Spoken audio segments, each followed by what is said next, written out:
ఏ పుణ్యం చేశాను నేను ఈ స్నేహం పొందాను నా ప్రాణం నీదైనా నీ చెలిమి రుణం తీరేనా నీకు సేవ చేసి మాట అంటారు, శివాలయానికి ప్రదక్షిణం చేస్తే తీరని కోరికుందా అంటారు. కారణం ఏమిటో తెలుసా? బిడ్డలు పుట్టాలన్న కోరిక దగ్గర నుంచి సమస్త కోరికలు శివాలయంలోనే తీరుతాయి.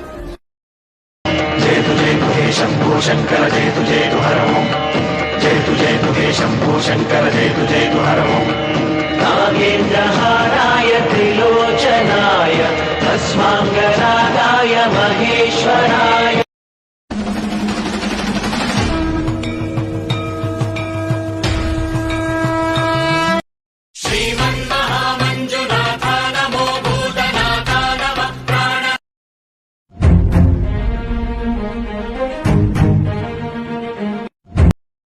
సిగలోన గంగను కొలువుంచిన వంట నీలోన ఓ సగం గౌరమ్మదేనంట మెడలోన నాగమ్మ చుట్టుకున్నాదంట నీ చేతిలో త్రిశూలమో నీలకంఠ